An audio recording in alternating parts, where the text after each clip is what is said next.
नमस्कार दोस्तों, स्वागत है आप सबका आप सबके अपने YouTube चैनल एग्जाम प्रेप लेखनी से जीतेंगे। आप शुरुआत में ही आज कह दे रहे हैं कि लाइक शेयर सब्सक्राइब करते रहिए और कमेंट भी जरूर करिएगा। हमारे वीडियोज आ रहे हैं, आप लोग कमेंट करिए तो हमें अच्छा लगेगा। और जो भी हमने कल भी बताया था कि क्रिटिसाइज होना बहुत अच्छी बात होती है, क्योंकि उससे सुधार आता है। तो हमेशा क्रिटिसिज्म पे हमने जोर दिया है। चलिए अब देखिए, जो आज हम आपको बताने जा रहे हैं, हमने कल आपको संप्रेषण बताया था, मतलब जो अभी वीडियो आपकी पहले आई है उसमें मैंने आपको संप्रेषण बताया था। संप्रेषण है क्या, संप्रेषण का अर्थ क्या होता है, उसकी परिभाषाएं क्या होती हैं, ठीक है, और उसका उपयोग क्या है, यानी उसका महत्व क्या है और उसके तरीके क्या क्या हो सकते हैं, इन सब पे आज चर्चा कर लेंगे। इसके बाद हम लोग शिक्षण सिद्धांत के बारे में चर्चा करेंगे। नेक्स्ट वीडियो जो होगा वो शिक्षण सिद्धांत का होगा। तो सर्वप्रथम हमने आपको बताया संप्रेषण मतलब कम्युनिकेशन। कम्युनिकेशन मतलब कम्युनी नाम का जो एक लैटिन शब्द है उससे कम्युनिकेशन बना हुआ है। सम धन प्रेषण, सम का मतलब होता है क्या, भली भांति, और प्रेषण का मतलब होता है भेजना, यानी भली भांति तरीके से अपने आचार विचार तथ्य और अपनी बात को कहना संप्रेषण कहलाता है। ठीक है, अब देखिए संप्रेषण का जो महत्व है, संप्रेषण का महत्व इसलिए है कि भाई देखो, सबसे पहली चीज तो संप्रेषण जीवन पर्यंत चलने वाली प्रक्रिया है, यानी कभी भी रुकती नहीं है। ये कभी भी हो, आपको बताना है, सुनना है और लोगों को नई नई चीजें, नए नए ज्ञान, नए नए तथ्यों की जानकारी देने के लिए संप्रेषण की आवश्यकता होती है। बिना संप्रेषण के कुछ भी नया नहीं हो सकता है। ठीक, दूसरी चीज है कि शिक्षार्थी का पथ प्रदर्शन होता है। भाई शिक्षार्थी का पथ प्रदर्शन होगा, क्यों पथ प्रदर्शन होगा, क्योंकि जब वो जानेगा, भाई किसी भी चीज को जानने की इच्छा रखेगा, जब जानने की इच्छा रखेगा तो उसके लिए कम्युनिकेशन यानी संप्रेषण होना बहुत आवश्यक है। जैसे अब उसको यही पूछना है कि यूएनओ क्या होता है, उसको अगर जो ये पूछना है कि डब्ल्यूएचओ क्या होता है, या उसको ये पूछना कि जो ये महामारी, कोरोना महामारी पैंडेमिक चल रहा है, ये क्या है, इसके बारे में जानना है, तो इसके लिए संप्रेषण की आवश्यकता पड़ती है। और संप्रेषण के लिए एक माध्यम की आवश्यकता पड़ती है, और मनुष्यों में यह एक माध्यम, एक भाषा है, ऐसा कल बताया गया है। सबसे बड़ा माध्यम वही है, भाषा। बाकी और भी प्रतीकों का प्रयोग किया जा सकता है। जैसे हमने बताया था कि संप्रेषण के जब प्रकार बता रहे थे तो ये बताया था कि मुंह से भी हो सकता है, इशारों से भी हो सकता है, छूकर भी संप्रेषण जो होता है वो होता है, आंखों से भी संप्रेषण होता है। तमाम तरीके बताए थे। आजकल जो है इजहार करने का तरीका आंखों से ही होता है, ठीक है, तो वो भी एक संप्रेषण है। दूसरी चीज ये है कि बालक की रुचि, ठीक है, बालक की रुचि, प्रवृत्ति और जिज्ञासा भावनाओं का ध्यान रखना चाहिए। बालक की रुचि किसमें है, सबसे बड़ी बात तो ये है कि बालक सीखना क्या चाहता है। ठीक है, उसकी अगर जो रुचि नहीं है, आप उसके साथ संप्रेषण कर रहे हैं तो कोई मतलब नहीं है। संप्रेषण आप करते रहिए, वो सीखेगा ही नहीं। संप्रेषण हमने बताया था ना कि संप्रेषण दोनों लोगों से होता है। जब हम आपको बता रहे हैं, आप सीखने की इच्छा रखते होंगे तभी आप मेरी बात सुनेंगे, नहीं रखेंगे तो कोई मतलब ही नहीं, यानी रुचि ही नहीं होगी। ठीक है, उसकी जिज्ञासा भी होनी चाहिए जानने की। जब जिज्ञासा होगी, रुचि होगी, ठीक है, और एक भाव भी होना चाहिए। जब तक भाव नहीं होगा तब तक कोई मतलब ही नहीं है, यानी संप्रेषण का अपना महत्व है यहाँ पर। ठीक है, इन सब चीजों का ध्यान जो है शिक्षार्थी के लिए केंद्रित करना चाहिए। शिक्षा में गुणवत्ता, अब देखो शिक्षा में गुणवत्ता कैसे आती है, आगे जब प्रभावशाली तरीके हम बताएंगे तो उसमें हम इस चीज की चर्चा करेंगे। नामांकन, देखो शिक्षा में गुणवत्ता आती है, देखो संप्रेषण नहीं होगा। बच्चे स्कूल आ रहे हैं, क्लास में बैठे हुए हैं और आप जाके उनसे कम्युनिकेट ही नहीं करेंगे, कम्युनिकेटर का भूमिका ही नहीं निभाएंगे, संप्रेषित ही नहीं होंगे, उनसे बातचीत नहीं करेंगे, तो बच्चों को जो है सीखने का मौका नहीं मिलेगा। सीखने का मौका नहीं मिलेगा तो नामांकन में बढ़ोतरी नहीं होगी, नामांकन में बढ़ोतरी नहीं होगी और बच्चों में ठहराव नहीं होगा। बच्चे जाएंगे, अब कहते हैं बहुत सारे ऐसे विद्यालय होते हैं जहाँ पे कहते हैं मास्टर साहब तो आए थे लेकिन पढ़ाते ही नहीं, हो तो फोने पर लगे रहते हैं, बात किया करते हैं, क्लास में आते ही नहीं मास्टर साहब, तो बच्चों में ठहराव नहीं होगा। और वो अपने आप में संप्रेषण का यहाँ पर महत्व है। यदि आप संप्रेषण नहीं करेंगे, बच्चों से बातचीत नहीं करेंगे, उनसे वार्तालाप नहीं करेंगे, उन्हें कुछ सिखाएंगे नहीं, तो बच्चों क्या है, गार्जियंस जो होंगे, माता पिता होंगे, वो विद्यालय नहीं भेजेंगे, किसी दूसरे विद्यालय भेजेंगे, आपके पास नहीं भेजेंगे पढ़ने के लिए। ठीक है, तो नामांकन, भाई गुणवत्ता सुधरती है जब आप संप्रेषण होंगे तो गुणवत्ता सुधरेगी, अच्छा पढ़ा रहे हैं मास्टर साहब, ठीक है, आपके पढ़ाने में भी सुधार होगा। दूसरी चीज नामांकन में बढ़ोतरी होगी। तीसरी चीज बच्चों में ठहराव, यानी बच्चे स्कूल में रुकेंगे। ठहराव का मतलब यही होता है। ठीक है, अब प्रभावी संप्रेषण के जो तरीके होते हैं उन पे चर्चा कर लेते हैं। ये मुख्यतः जो प्रशिक्षु हैं, आप लोग, जो हम लोग प्रशिक्षु हैं, बीएड बीटीसी डीएलएड वाले स्टूडेंट जो है, प्रशिक्षु जो है, उनके बारे में है कि उद्देश्य पूर्ण होना चाहिए। ठीक है, संप्रेषण जो है उद्देश्य पूर्ण होना चाहिए। यहाँ पे पूर्व लिखा हुआ है, इसको पूर्ण कर लेते हैं। ठीक है,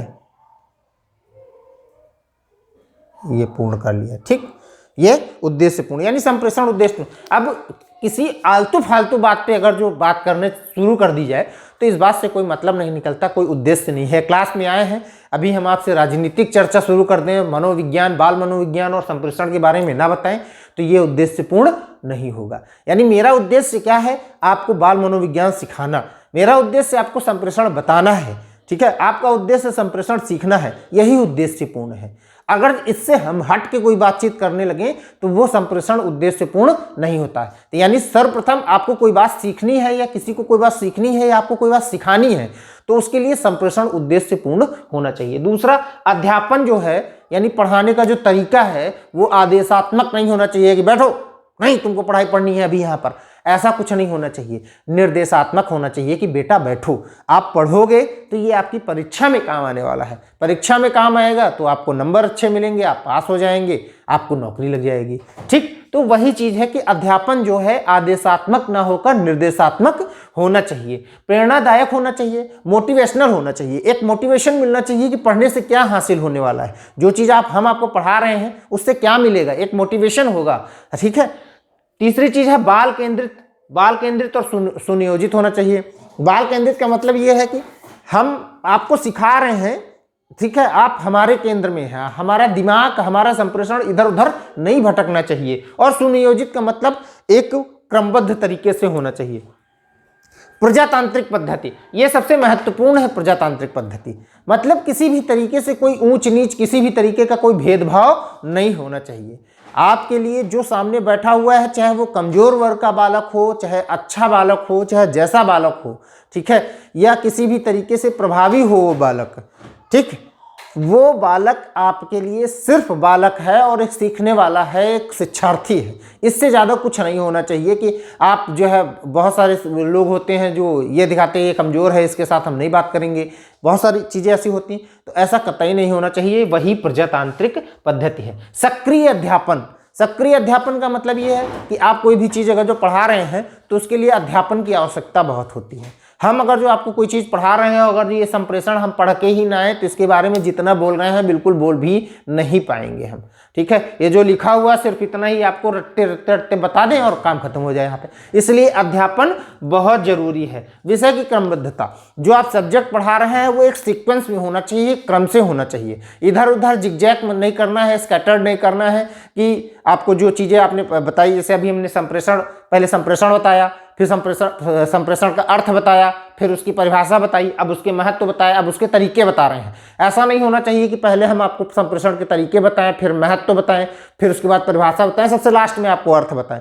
पहले आपको ये जानना बहुत जरूरी है कि संप्रेषण है क्या। ठीक है, तो वही विषय की क्रमबद्धता होनी चाहिए। सहयोग की भावना का विकास, देखो सहयोग की भावना का विकास, सहयोग की भावना ये होती है कि शिक्षक शिक्षार्थी को जितना सिखा रहा है शिक्षार्थी उनका सहयोग करे। यदि दोनों एक दूसरे का सहयोग नहीं करेंगे तो फिर संप्रेषण प्रभावी नहीं हो सकता है। ठीक है, पाठ की तैयारी, यानी जो आप पाठ पढ़ाने हैं उसकी तैयारी, जैसे भी हमने आपको बताया है। ठीक है, पूर्व ज्ञान से संबंधित, यानी संप्रेषण को पूर्व ज्ञान से संबंधित हमने आपके जीवन में होने वाली बहुत सारी घटनाओं के बारे में बताया और उसको बताया कि यही संप्रेषण है। ठीक है, जो संप्रेषण आप रोज करते हैं, आपको पता ही नहीं कि कम्युनिकेशन क्या है, तो वो संप्रेषण क्या है, यानी पूर्व ज्ञान से आधारित होना चाहिए। यानी जो चीज हम आपको पढ़ाने जा रहे हैं उसको पूर्व ज्ञान से जोड़ने की कला, जो आर्ट होती है, वो होनी चाहिए एक शिक्षक के अंतर्गत। सॉरी। फिर लिखा हुआ सहायक सामग्री, टीचिंग एड्स का प्रयोग कर सकते हैं। ठीक है, स्वतंत्र वातावरण होना चाहिए, किसी भी तरीके का कोई दबाव प्रेशर नहीं होना चाहिए कि कमरा बंद कर दिया अब तो कूट काट के पढ़ाएंगे, मार के पढ़ाएंगे। ठीक है, यानी स्वतंत्र बिल्कुल एटमॉस्फेयर ऐसा होना चाहिए जो अच्छा हो, बच्चों के लिए रुचिकर हो, प्रभावी हो। ठीक, आत्मविश्वास की जागृति, देखिए आत्मविश्वास की जागृति यानी सेल्फ कॉन्फिडेंस। अब आप कोई चीज सिखा रहे हैं और हम आपको कोई चीज सिखा रहे हैं और वो आप सीख ना पाए तो सेल्फ कॉन्फिडेंस आपके अंतर्गत नहीं आएगा। जब तक आप सीख नहीं पाएंगे और सिखा नहीं पाएंगे, ये सेल्फ कॉन्फिडेंस जो आत्मविश्वास है ये जागृत नहीं होगा। मेरी बात इतनी सरल होनी चाहिए जो आप तक पहुंच जाए और आप उसे आसानी से सीख जाएं।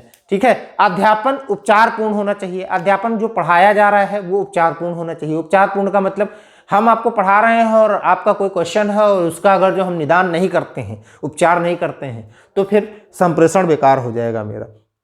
इसलिए जो भी अध्यापन है वो उपचारपूर्ण होना चाहिए।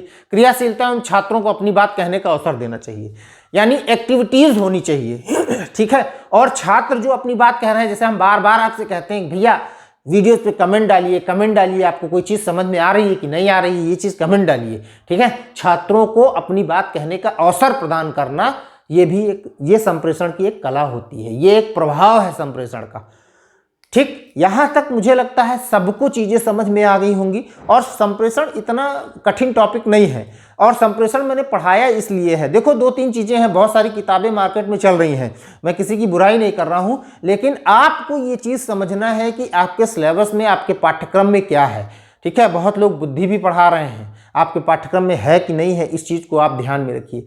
बहुत लोग बुद्धि के प्रकार भी पढ़ा रहे हैं और तमाम सारे चैप्टर्स पढ़ा रहे हैं, आपके पाठ्यक्रम में हों तभी आप उनको पढ़िएगा। ऐसी किताबों से दूर रहिए, बचिए, ऐसे लोगों से दूर रहिए जो आपके पाठ्यक्रम से अलग पढ़ा रहे हैं, अलग आपको ज्ञान दे रहे हैं, ठीक है। आप अपने पाठ्यक्रम पे रहिए। हमने आपको बताया, देखिए किसी को यहाँ पर ज्ञानी बनने की आवश्यकता नहीं है, सबको परीक्षा पास करनी है।